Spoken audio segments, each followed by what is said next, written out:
ألف لام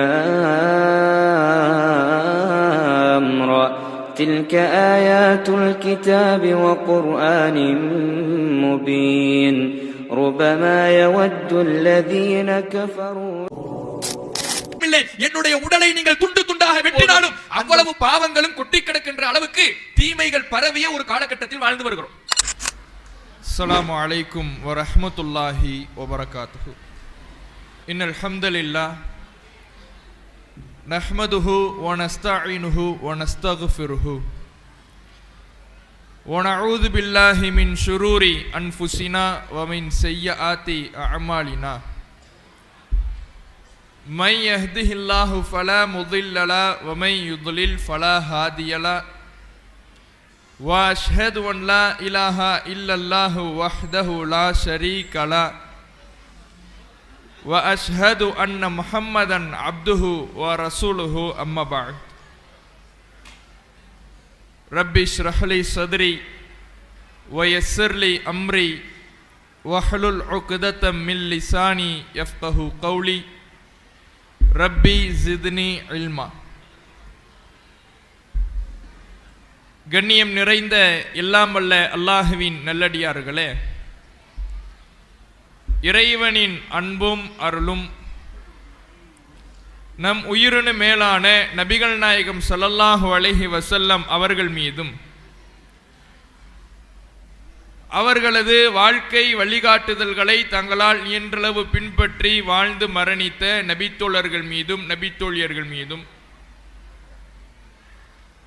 குறிப்பாக இந்நிகழ்ச்சியில் பங்கெடுத்திருக்கும் நம் அனைவர் மீதும் என்றென்றும் நின்று நிலவட்டுமாக. அன்புக்குரிய சகோதர சகோதரிகளே, நாம் வாழ்ந்து கொண்டிருக்கக்கூடிய தற்போதைய காலகட்டம்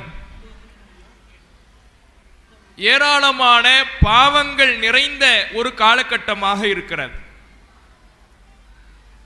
நம்மை சுற்றி பல்வேறு தீமைகள் அதிகரித்திருப்பதை நம்மால் பார்க்க முடிகிறது. ஒரு மனிதன் ஒரு பாவத்தை தேடி சென்று செய்த காலம் போய் பாவங்கள் எல்லாம் ஒரு மனிதனை தேடி வருகிற காலகட்டத்தில் வாழ்ந்து வருகிறோம். முன்னாடிலாம் சினிமா என்ற ஒரு தீமையை, சமூக பாவத்தை எடுத்தால் அந்த சினிமாவை பார்ப்பதற்கு ஒரு மனிதன் முயற்சி செய்து செல்ல வேண்டும்.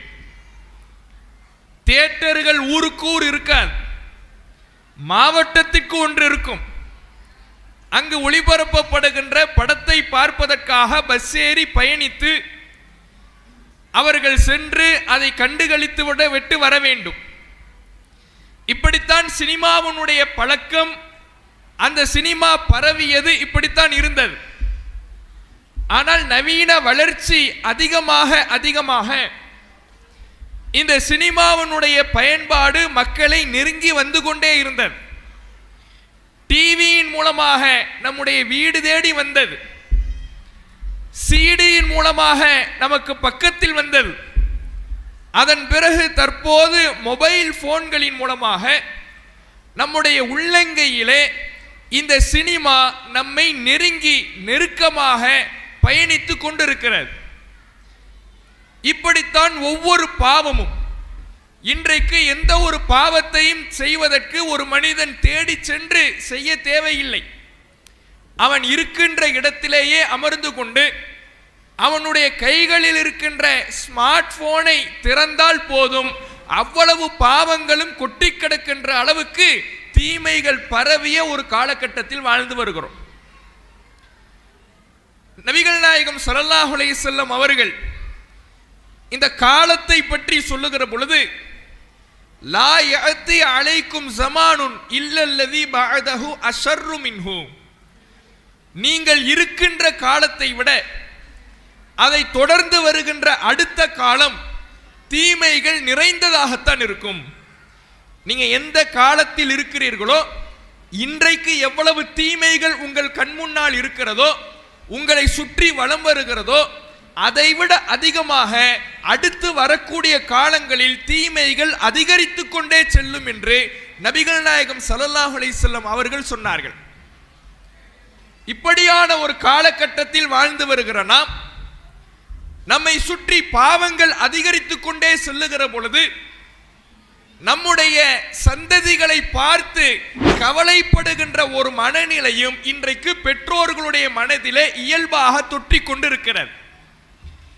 இன்னைக்கு இருக்கிற காலமே இவ்வளவு மோசமா இருக்குது. இனிமே நம்ம பிள்ளைங்க காலம், அதற்கு அடுத்த காலம் எப்படி இருக்க போகுது என்று தெரியவில்லை. அவர்கள் எல்லாம் எப்படி வாழப் போகிறார்கள் என்று தெரியவில்லை. அவர்களுடைய ஒழுக்கத்தை எப்படி பாதுகாக்க போகிறார்கள் என்று தெரியவில்லை. இந்த மார்க்கத்தோடு தொடர்பு அவர்களிடத்தில் எப்படி இருக்க போகிறது என்று தெரியவில்லை. இனி வரக்கூடிய காலகட்டங்களிலே தீமைகள் பரவ ஆரம்பித்த பிறகு நம்முடைய பிள்ளைகளுடைய வாழ்க்கை என்னவாகும் என்று தெரியவில்லை என்று ஏங்கி பரிதவிக்கின்ற நிலையில் ஒவ்வொரு பெற்றோர்களும் இருக்கக்கூடிய ஒரு வாழ்க்கையை வாழ்ந்து வருகிறோம். இன்றைக்கு அன்றாட செய்தித்தாள்களிலே எடுத்து பார்த்தால் இளம் தலைமுறையினரிடத்திலே பரவி கிடக்கக்கூடிய பாவங்களின் பட்டியல் தான் நீளமாக காணப்படுகிறது. செல்போனை வைத்து அவர்கள் செய்யக்கூடிய தீங்குகளும் ஒழுக்க கேடுகளும் நாளுக்கு நாள் அதிகரித்து வருகிறது. வெட்கக்கேடான ஒழுக்கக்கேடான காரியங்கள் நம்முடைய இஸ்லாமிய சமுதாயத்து இளைஞர்களுக்கு மத்தியிலேயும் இளம் பெண்களுக்கு மத்தியிலேயும் தொற்றிக் கொண்டிருக்கிறது. ரீல்ஸ் மோகத்திலே திளைத்துக் கொண்டிருக்கிறார்கள். ரீல்ஸை பார்த்து வளர்ந்தவர்கள் தற்போது ரீல்ஸ் போடுகிற நிலைமைக்கு சென்றிருக்கிறார்கள். ஒரு முஸ்லிம் பெண்மணி தன்னுடைய ஹிஜாபை அணிந்து கொண்டு இஸ்லாமியர்கள் நல்ல முறையில் கருதுகின்ற புனிதமாக கருதுகின்ற ஆடையை அணிந்து கொண்டு ரீல்ஸிலே ஆபாசமான செய்கைகள் செய்யக்கூடிய ஒரு காலகட்டத்தில் வாழ்ந்து வருகிறோம். போதை பழக்கங்கள் இன்றைக்கு இளம் தலைமுறையினத்திலே செல்போன் வாயிலாக போனில் ஆர்டர் பண்ணினால் வீடு தேடி போதைப் பொருள் வரும் என்கின்ற காலகட்டத்தில் வாழ்ந்து வருகிறோம். இப்படியான காலகட்டத்தில் வாழ்ந்து வருகிற நாம் நமக்கு பின்னால், நம்முடைய கண்களுக்கு பின்னால் நம்முடைய பிள்ளைகளுக்கு இந்த பாவங்களிலிருந்து பாதுகாக்கின்ற என்ன கேடயத்தை விட்டு விட்டு போகிறோம். நாம இருக்கிறவரை நம்ம பிள்ளைங்களை கண்காணிச்சிடலாம். நாம இருக்கிறவரை நம்முடைய பிள்ளைங்களை பார்த்துடலாம், கண்டித்து விடலாம். ஏதோ விசாரித்து 4 பேர் நம்முடைய பிள்ளைகளை பார்த்து அவன் ஏதோ ஒரு தவறுக்கு செல்வது போன்ற அடையாளம் தெரிந்தால் கூட உங்களுடைய பையனை அங்க பார்த்தேன், இங்க பார்த்தேன், அவன் கூட சேர்றதை பார்த்தேன், அவன் ரொம்ப மோசமான ஆளு, அவங்களை கண்டிங்க என்று விசாரித்து நமக்கு வரக்கூடிய தகவல்களை வைத்து நம்முடைய பிள்ளைகளை கண்டித்து விடலாம். நம் கண்களுக்கு பின்னால், நம்முடைய பார்வைக்கு பின்னால், நாம் பார்த்தாலும் பார்க்கவில்லை என்றாலும் பாவங்களில் போய் விழுந்து விடாமல் நம்முடைய பிள்ளைகளுக்கு ஒரு கேடயத்தை, பாவங்களிலிருந்து தற்காக்கின்ற ஒரு ஆயுதத்தை நாம் கொடுக்க வேண்டும் என்றால் எதை கொடுக்க போகிறோம், அவர்களை எந்த நிலையில் விட்டுவிட்டு போக போகிறோம் என்பது நம் முன்னால் இருக்கக்கூடிய மிக முக்கியமான கேள்வி. நபிகள் நாயகம் ஸல்லல்லாஹு அலைஹி வஸல்லம் அவர்கள் எதிர்காலத்தை பற்றி ஒரு முன்னறிவிப்பு செய்தார்கள். எதுருசுல் இஸ்லாம் கமா எதுருசு வஷ்யு சௌப், சட்டையிலே சாயம் போவதை போல இஸ்லாம் ஒரு காலத்தில் மங்க துவங்கும். இஸ்லாம் இன்றைக்கு செழிப்பாக இருக்கிறது, ஆனால் பின்னால் வரக்கூடிய காலகட்டத்திலே இஸ்லாம் மங்கிய நிலையை அடையும். அல்லாஹ்வுடைய தூதர் அவர்கள் சொல்றாங்க, இஸ்லாம் ஒரு காலத்தில் மங்க துவங்கும் என்று சொன்ன நபிகள் நாயகம் ஸல்லல்லாஹு அலைஹி வஸல்லம் அவர்கள் மங்குதல்னா என்ன அல்லாஹ்வுடைய தூதர் அவர்கள் விளக்குறாங்க. முஸ்லிம்கள் இந்த உலகத்திலே கூட்டம் கூட்டமாக இருப்பார்கள். இஸ்லாம் மங்கும்னா முஸ்லிம்களே உலகத்திலே இல்லாம போயிடுவாங்கன்னு அர்த்தம் கிடையாது. உலகத்திலே முஸ்லிம்கள் வாழ்வார்கள், பெரும் பெரும் கூட்டமாக வாழ்வார்கள். ஆனால் மா எதிரி மா சலாத் வலா சியாம் வலா நுசுக் வலா சதகா, தொழுகை என்றால் என்னவென்று அவர்களுக்கு தெரியாது, நோன்பு என்றால் என்னவென்று அவர்களுக்கு தெரியாது, ஹஜ் என்றால் என்னவென்று அவர்களுக்கு தெரியாது, தர்மம் என்றால் என்னவென்று அவர்களுக்கு தெரியாது. இப்படி இஸ்லாத்தினுடைய அடிப்படை சட்டங்கள் கூட வணக்கங்கள் கூட தெரியாத அளவுக்கு ஒரு முஸ்லிம் சமுதாயம் உருவாகும். அவர்கள் முஸ்லிம்களாக இருப்பார்கள், ஆனால் இஸ்லாம் அவர்களிடத்தில் இருக்காது. தொழுகை கூட என்னவென்று அவர்களுக்கு தெரியாது. இப்படியான ஒரு தலைமுறை உருவாகும் என்று அல்லாஹ்வுடைய தூதர் அவர்கள் எச்சரித்து விட்டு போனாங்க. அப்ப யோசித்து பாருங்கள், நம்மை அடுத்து வரக்கூடிய ஒவ்வொரு காலகட்டமும் பாவங்கள் நிறைந்த ஒரு காலகட்டமாக இருக்கிறது.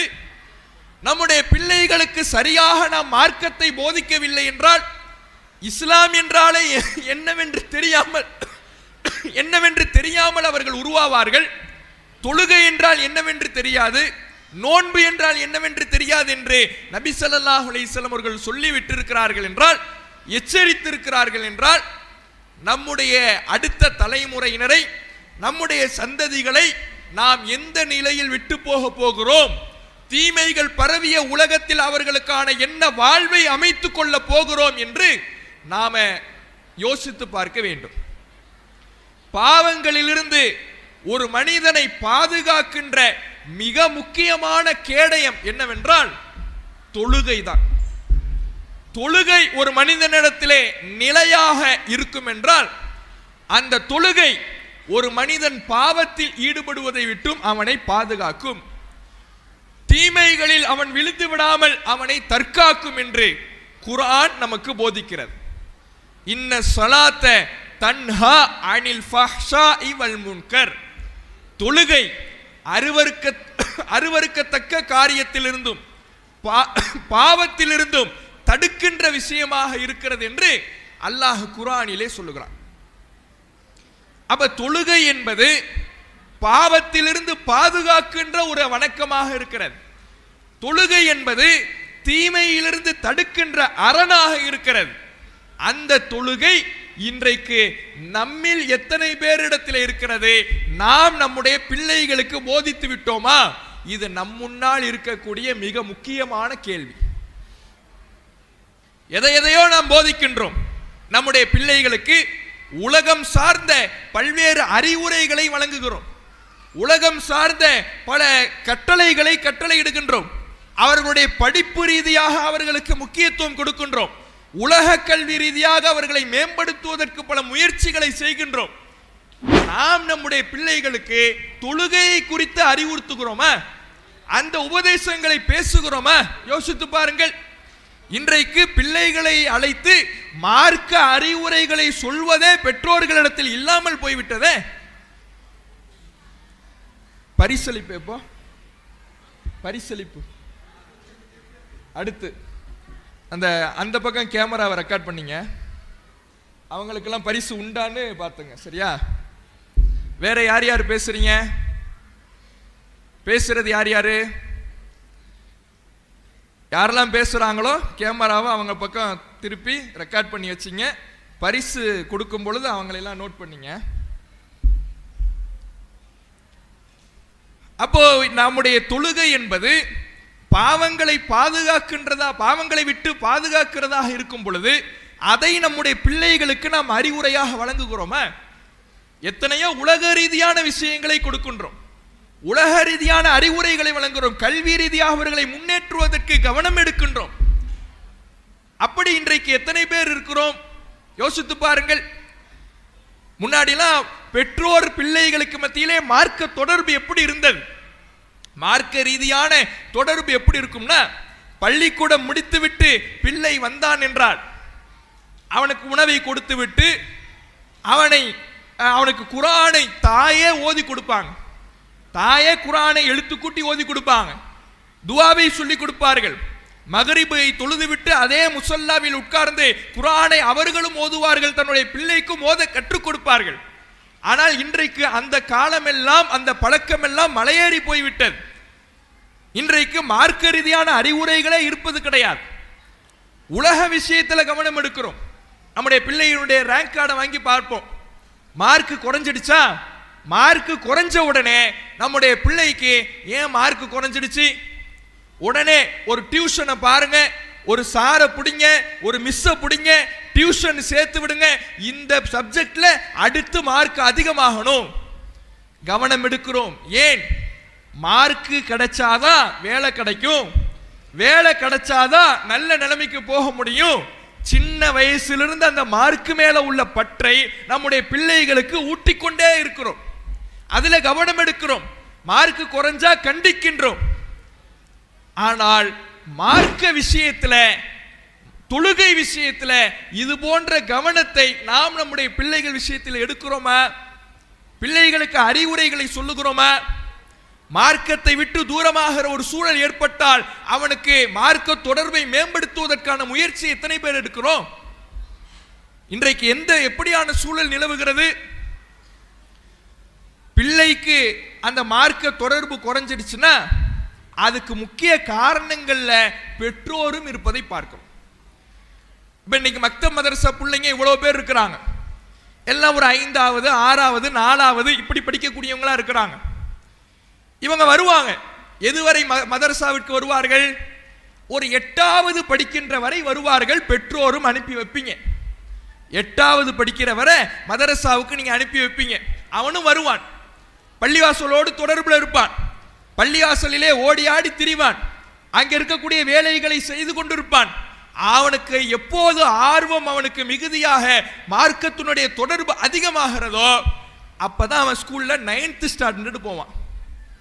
9th ஸ்டாண்டர்ட் போன உடனே நாம உடனே என்ன பண்ணிடுவோம்? அடுத்த வருஷம் 10th நீ போனதெல்லாம் போதும், நீ எக்ஸ்ட்ரா டியூஷனுக்கு போன்னு சொல்லி பள்ளிவாசலுடைய தொடர்பையும் மதரசாவுடைய தொடர்பையும் அந்த 9thலே கட் பண்ணி விட்டுடுவோம். அப்ப விலகி போறவன் தான், அப்ப தூரமாகவன் தான். அதோடு அப்படியே தூரமாகி தூரமாகி தூரமாகி மார்க்கத்தினுடைய வாடையே இல்லாதவனாக இன்றைக்கு பல மாணவர்கள் மாறுவதற்கு, மக்தபிலே நன்றாக பயின்று கொண்டிருந்த மாணவர்கள் விலகி செல்வதற்கு பெற்றோர்களே ஒரு காரணமாக அமைந்து விடுகிறோமே. அப்ப உலக கல்விக்கு நாம கொடுக்கின்ற முக்கியத்துவம், அக்கறை மார்க்க விஷயத்துல இல்லையே, தொழுகை விஷயத்துல இல்லையே, அதை அறிவுறுத்துவதற்கு மறுக்கிறோமே. லுக்மான் என்கின்ற ஒரு நல்லடியாருடைய உபதேசங்களை அல்லாஹ் குர்ஆனிலே பதிவு செய்கிறார். அவர் தன்னுடைய மகனுக்கு போதிக்கிறார். யா புனைய, என்னுடைய அருமை மகனே, அகீமிஸ் ஸலா, தொழுகையை நீ நிலைநாட்டு, வஅமுர் பில் மஅரூஃப், நன்மையை மக்களுக்கு ஏவு, வன்ஹா அனில் முன்கர், நீ ஒரு பாவத்தை கண்டால் அதை தடுத்து நிறுத்து, வஸ்பிர் அலா மா அஸாபக், உனக்கு ஏற்படுகின்ற கஷ்டங்களின் பொழுது பொறுமையை கடைபிடி, இன்னதாலிக்கு மின் அஸ்மில் உமூர், இது வலுவான உறுதிமிக்க காரியம். தன்னுடைய மகனுக்கு உபதேசம் செய்கிறார்.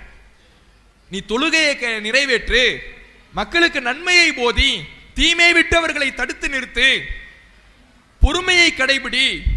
இப்படி மார்க்கத்தினுடைய ஆகச்சிறந்த காரியங்களை தன்னுடைய மகனுக்கு லுக்மான் என்கின்ற நல்லடியார் போதிக்கிறார், அறிவுரையாக சொல்லுகிறார். அந்த அறிவுரையை சிலாகித்து திருமறை குர்ஆனிலே இறைவன் நமக்கு பாடமாக பதிவு செய்கிறான். எத்தனை பேர் நம்முடைய பிள்ளைகளை அழைத்து இது போன்ற அறிவுரைகளை சொல்லியிருப்போம், தொழுமாறு அவர்களுக்கு கட்டளையிட்டிருப்போம். யோசித்து பாருங்க, நாம மிரட்டுகின்ற மிரட்டல் எல்லாம் எப்படி இருக்கும்? ஒழுங்கா இருக்கிறியா, அஜரத்திட்ட சொல்லுவா. நீ ஒழுங்கா இருக்கிறியா, சாரிட்ட சொல்லுவா. மனிதர்களை காட்டித்தான் நம்ம பயமுறுத்துறோமே தவிர அல்லாஹ்வை காட்டி பயமுறுத்துறது கிடையாது. அல்லாஹ் பார்த்துக்கிட்டு இருக்கிறான், நீ எங்கேயும் தப்பிக்க முடியாது. உன் அஜரத்து இருந்தாலும் இல்லைனாலும், உன் சாரி இருந்தாலும் இல்லைனாலும் அல்லாஹ் பார்த்துக்கிட்டு இருக்கிறாங்கிற பயத்தை சொல்றது கிடையாது. ஏதாவது ஒரு சேட்டை பண்ணிட்டானா, உன் உஸ்தாதிட்ட வந்து நான் நாளைக்கு பேசுறேன், உன் டீச்சர்கிட்ட வந்து நான் சொல்றேன். இப்போ அவன் என்ன பண்ணுவா? ஓஹோ, அஜரத்து இருக்கும் பொழுது நம்ம கரெக்டா இருந்துக்குவோம், அஜரத்து கண்ணுல படலைன்னா நாம எப்படினாலும் இருந்துக்கலாம். நாம என்ன சொல்லி கொடுக்கிறோமோ அப்படித்தான் அவன் வளருவான். அப்ப எந்த பாவங்களிலிருந்து பாதுகாக்கின்ற கேடயமாக தொழுகை இருக்குதோ அந்த தொழுகை என்கின்ற அச்சத்தை, அரணை நாம சரிவர அவர்களுக்கு ஏற்படுத்தி கொடுப்பதில்லையே. ஏன் தெரியுமா? லுக்மான் என்கின்ற நல்லடியார் தன்னுடைய மகனுக்கு போதித்த இந்த உபதேசங்களை நாம் உபதேசிக்காமல் இருப்பதற்கு காரணம், நம்மிடத்துல இந்த காரியங்கள் ஒழுங்கா இல்லை. நாம ஒழுங்கா தொழுகிறது கிடையாது, நாம ஒழுங்கா நன்மையை ஏவி தீமையை தடுக்கின்ற காரியங்களை செய்வது கிடையாது. இந்த நல்ல நல்ல அறிவுரைகள் நாம நம்முடைய வாழ்க்கையில கடைபிடிக்காததுனால தான் இன்றைக்கு நம்முடைய பிள்ளைகளுக்கு நாம அறிவுரை சொல்வதற்கு யோசித்துக் கொண்டிருக்கிறோம். தொழுகைக்கு போடா என்று சொல்வதை விட வா தொழுகைக்கு போகலாம் என்று தகப்பனார் தன்னுடைய மகனை கைபிடித்து அழைத்து வந்தால், சிறிய பிராயத்திலிருந்து அதை ஒரு பழக்கமாக உருவாக்கினால் அவனுடைய வாழ்க்கையிலே அது மாற்ற முடியாத ஒரு பழக்கமாக மாறும். எத்தனை பேர் அப்படி செய்கிறோம் யோசித்து பாருங்கள். நபிகள் நாயகம் ஸல்லல்லாஹு அலைஹி வஸல்லம் அவர்கள், உங்களுடைய லா தஜஅலு புயூத்துக்கும் மகாபீர், உங்களுடைய வீடுகளை நீங்கள் மண்ணறைகளாக மாற்றாதீர்கள். உங்க வீடுகள் இருக்குல்ல, இந்த வீடுகளை கபரு குழிகளாக மாற்றி விடாதீர்கள். ஏன்? வீடுகளில் தொழுவுங்கள். உங்களுடைய வீடு கபருக்கு ஒப்பாக மாறிவிடக் கூடாது என்றால், அருள் இழந்து சென்று விடக் கூடாது என்றால், இறைவனுடைய கோபத்தை பெறுகின்ற இடமாக மாறிவிடக் கூடாது என்றால், உங்களுடைய வீட்டில் நீங்கள் தொழுகையை நிலைநாட்டுங்கள். ரசூலுல்லாஹ் பெண்கள் தங்களுடைய கடமையான தொழுகைகளை வீட்டில் தொழ வேண்டும்.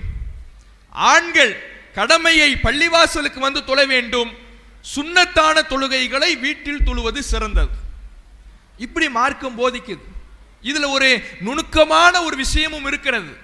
நாம வீட்டிலே நம்முடைய பிள்ளைகளுக்கு மத்தியிலே நம்முடைய தொழுகையை தொடர்ந்து நிலைநாட்டி வருகிற பொழுது, ஒரு பக்கம் தாயார் தொழுகிறார்கள், இன்னொரு பக்கம் தந்தையார் தொழுகிறார். இதை சிறிய பிராயத்திலிருந்து நம்முடைய பிள்ளைகள் பார்த்து வளருகிறது என்றால், தொழுகை என்பது அவனுக்கு அந்நியமான விஷயமாகவே தெரியாது. அவனுடைய வாழ்க்கையில் இரண்டரை கலந்த ஒரு விஷயமாக மாறிவிடும். அவனுக்கு பழக்கப்பட்ட ஒரு விஷயமாக மாறிவிடும். இதை இன்றைக்கு நாம் நம்முடைய வாழ்க்கையிலே கடைபிடித்து வாழாத காரணத்தினால்தான் நம்முடைய பிள்ளைகளுக்கு இதை உபதேசிப்பதற்கு யோசித்துக் கொண்டிருக்கிறோம். இன்றைக்கு தீமைகள் நிறைந்த இந்த காலகட்டத்தில் எதுவும் நம்முடைய பிள்ளைகளை காப்பாற்ற முடியாது. எவ்வளவு நாளைக்கு தான் நாம கண்காணிப்போம்? எத்தனை நாளைக்கு நாம பார்த்துக்கிட்டு இருப்போம்? நீங்க இன்றைக்கு இருக்கக்கூடிய காலகட்டத்தில் நம் கண்முன்னே நம் பிள்ளை இருந்தால் கூட அவன் தனிமையில் தான் இருக்கிறான். நம்ம கண்ணு முன்னாடி தான் உட்கார்ந்து இருப்பான். நம்ம கண்ணு முன்னாடி உட்கார்ந்து இருக்கிறவன் நாம நமக்கு முன்னாடி தான் இருக்கிறான்னு நினைப்போம். அவன் ஆனா அந்த போன்ல அவன் வேறு ஒரு உலகத்துல இருப்பான். நம்ம கண்ணு முன்னாடியே உட்கார்ந்து இருக்கக்கூடியவன் தன்னுடைய கையிலே போனை வைத்துக் கொண்டிருக்கின்ற பொழுது அந்த போனிலே அவன் என்ன பார்க்கிறான் தெரியாது, யாரிடத்தில் பேசுகிறான் தெரியாது.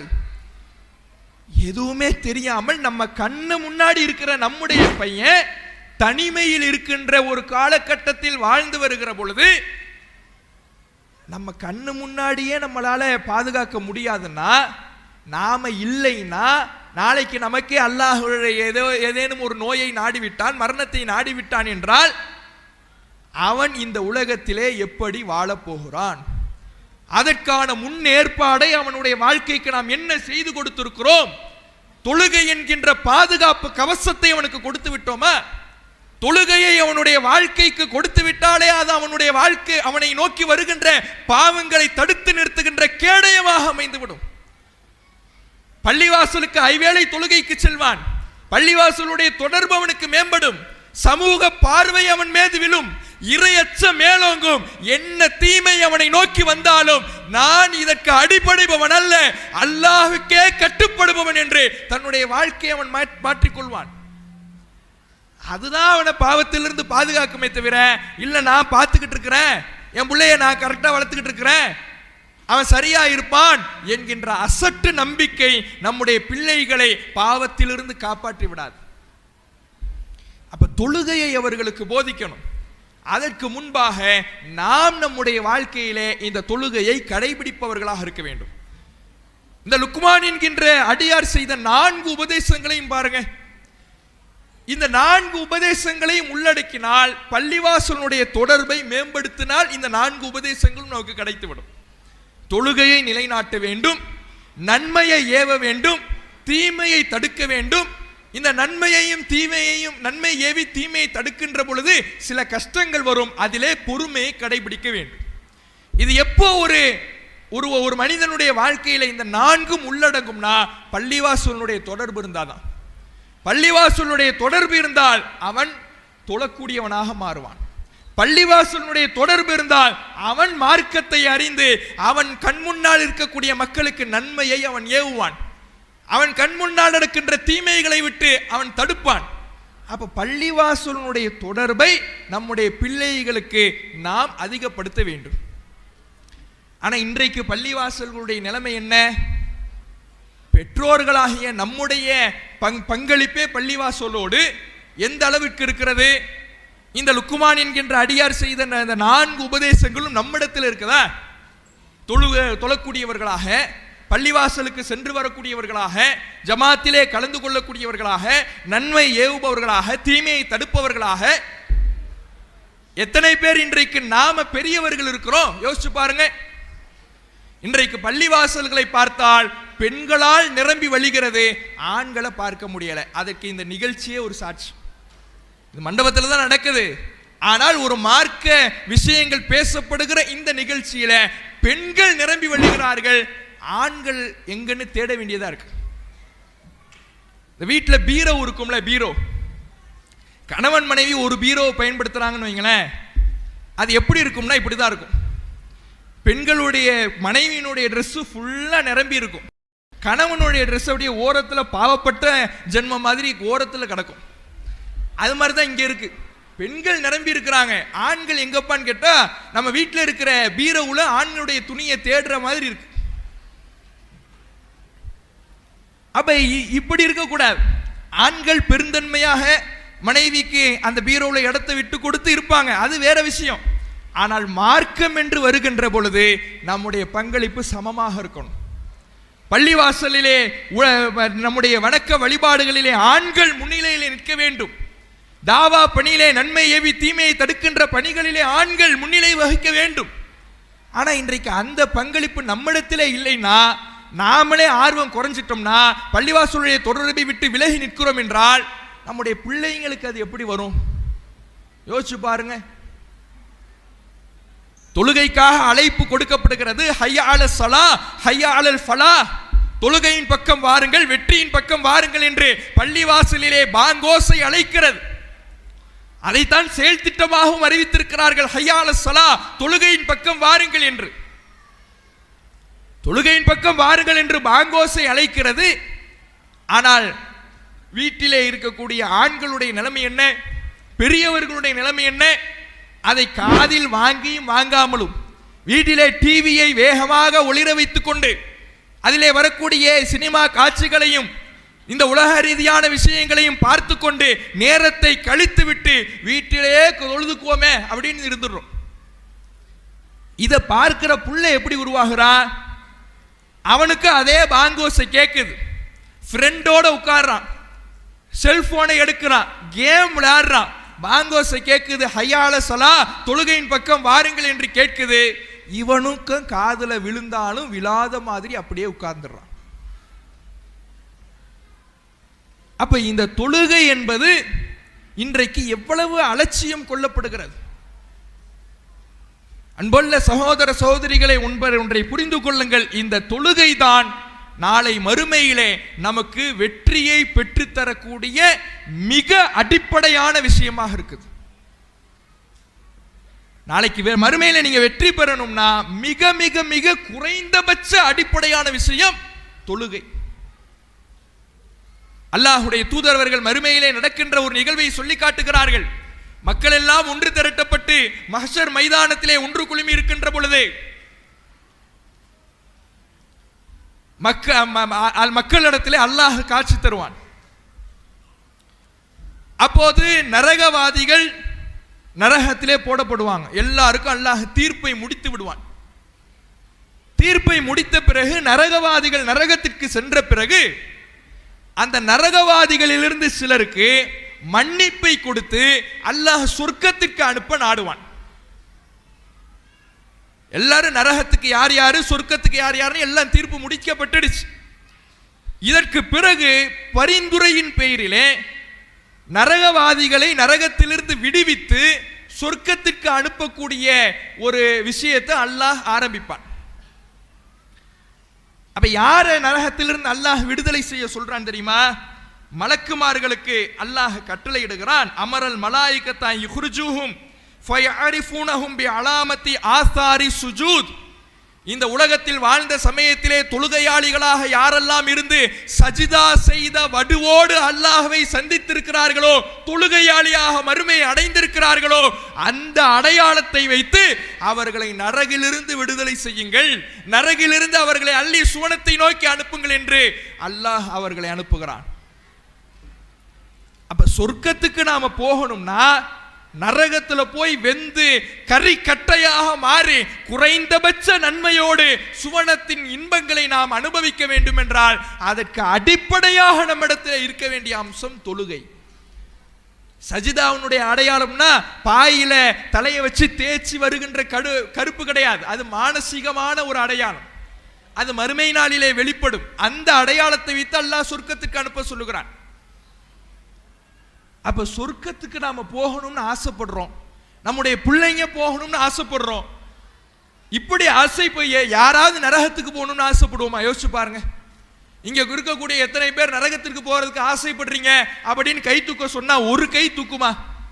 யாருமே கை தூக்க மாட்டோம். ஏன்னா எல்லோருடைய ஆசையும் சொர்க்கத்துக்கு போகணும் தான் இருக்கு.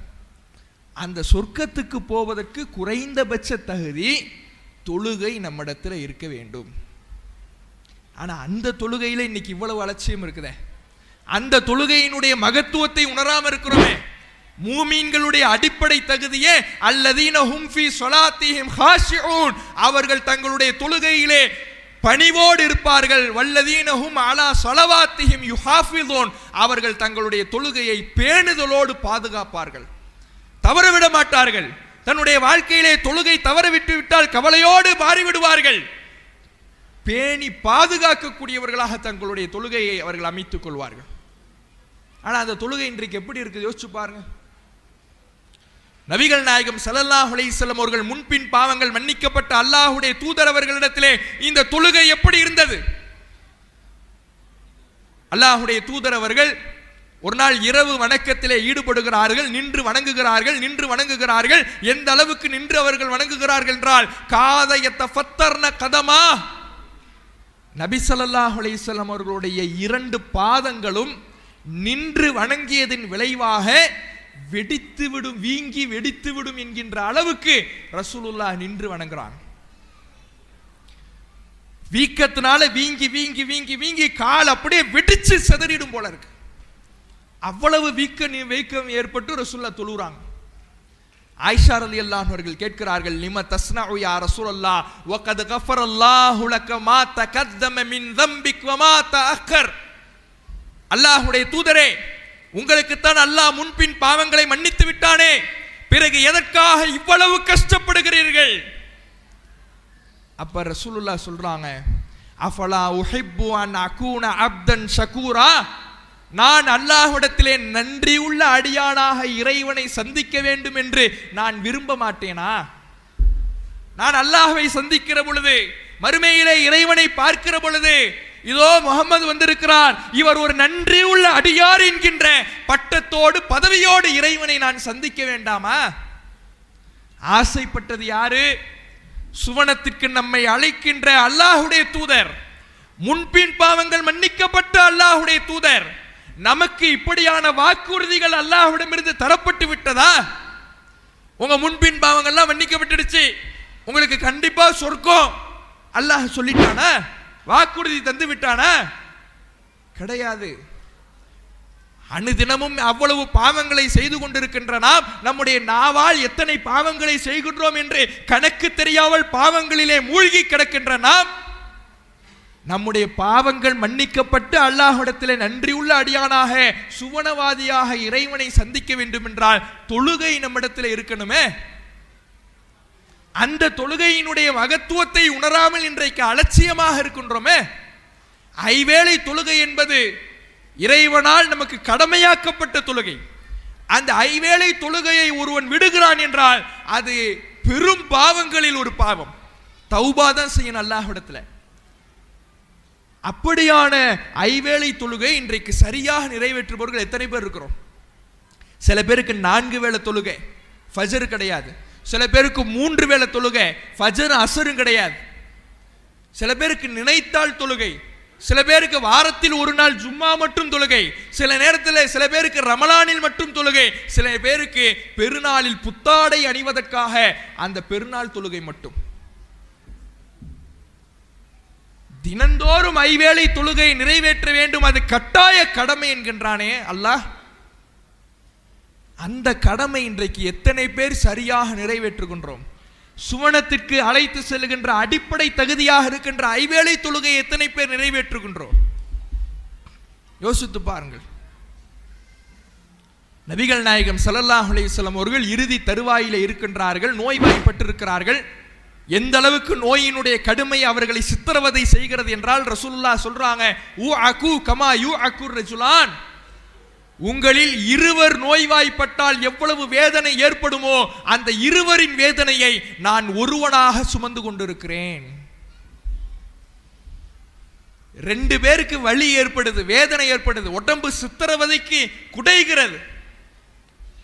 அந்த வலியும் வேதனையும் ஒரே ஆளுக்கு ஏற்பட்டா அவ்வளவு வலி வேதனை அல்லாஹ்வுடைய தூதரவர்களுடைய உடம்பிலே எந்த அளவிற்கு வேதனை. நபி ஸல்லல்லாஹு அலைஹி வஸல்லம் அவர்களுக்கு தொழுகை நேரம் வந்துருச்சுன்னு சொல்லப்படுது. தன்னுடைய படுக்கையிலிருந்து எழுந்திருச்சு அமர்றாங்க. உளு செய்வதற்கு தண்ணீர் கொண்டு வந்து தரப்படுது. உளு செய்யறாங்க. உளு செஞ்சுட்டு நபி ஸல்லல்லாஹு அலைஹி வஸல்லம் அவர்கள் எழுந்திருச்சு நிற்கிறாங்க. அவங்களால நிற்க முடியல, மயக்கம் போட்டு கீழே விழுந்துடுறாங்க. திரும்ப கொஞ்ச நேரம் கழித்து மயக்கம் தெளிகிறது. மீண்டும் எழுந்திருச்சு அமர்றாங்க. உளு செய்யறாங்க. உளு செஞ்சுட்டு மீண்டும் எழுந்திருக்கிறாங்க. நிக்க முடியல, மயக்கம் போட்டு கீழே விழுந்துடுறாங்க. இப்படி 3 முறை நடக்குது.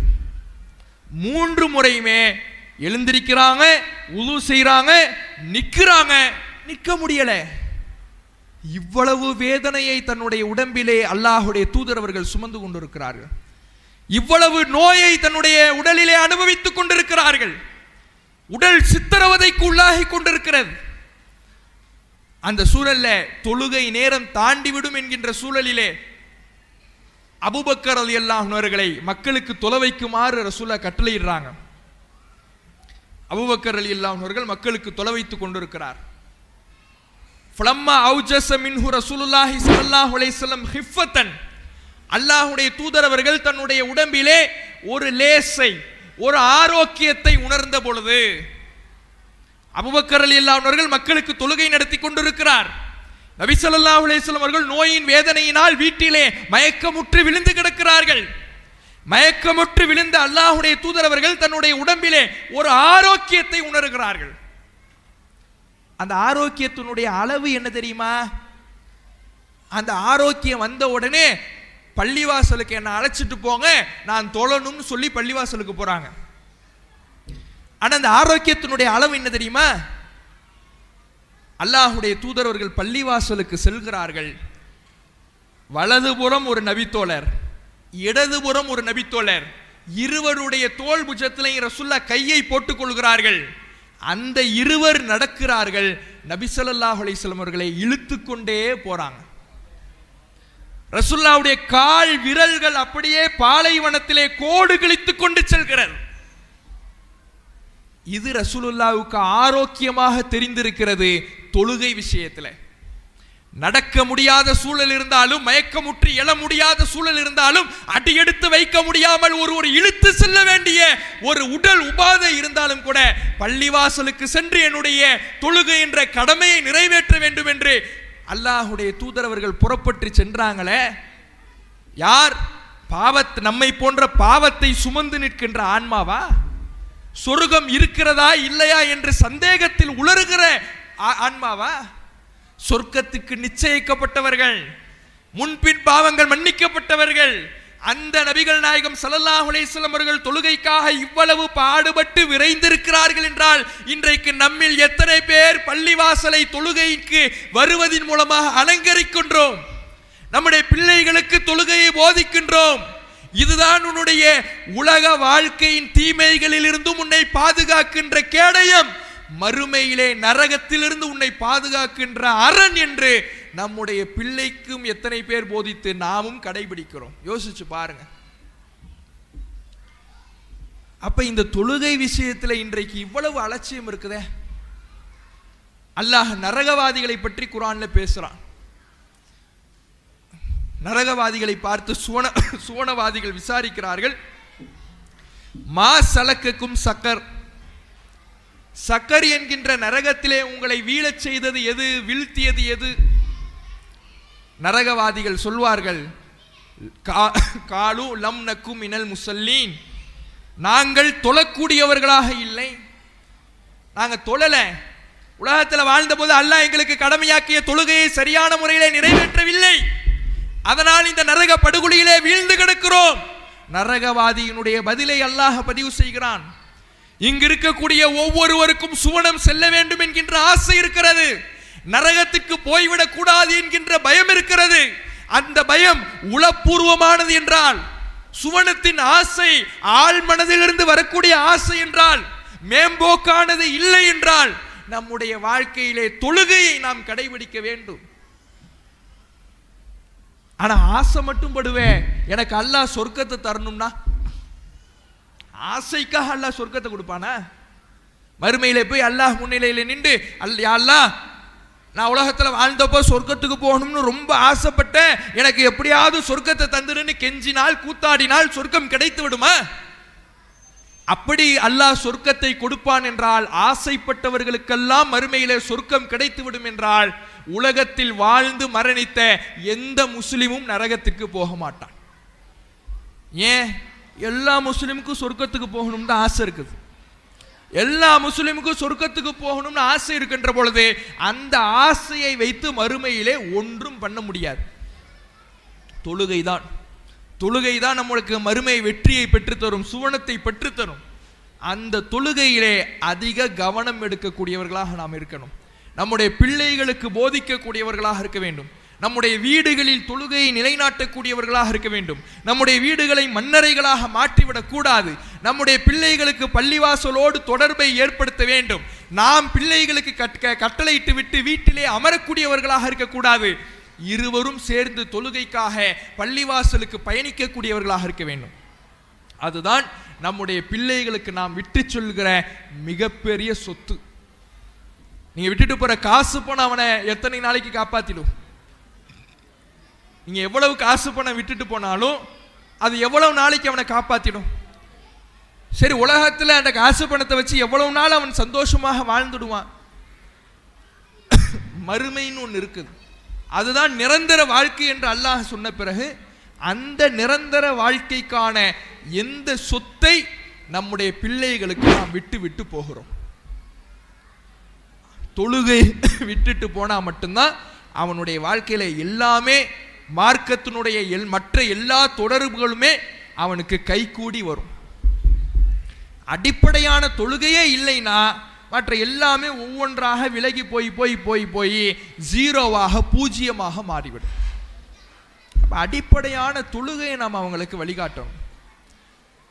நபிகள் நாயகம் ஸல்லல்லாஹு அலைஹி வஸல்லம் காலத்தில் இந்த தொழுகை விஷயத்தில் நபித்தோழர்கள் எந்த அளவுக்கு முனைப்போடு, ஆர்வத்தோடு, கவனத்தோடு இருந்தாங்கன்னா, அல்லாஹுடைய தூதரவர்கள் ஒரு 10 பேர் கொண்ட குழுவை வெளியூருக்கு அனுப்பி வைக்கிறாங்க.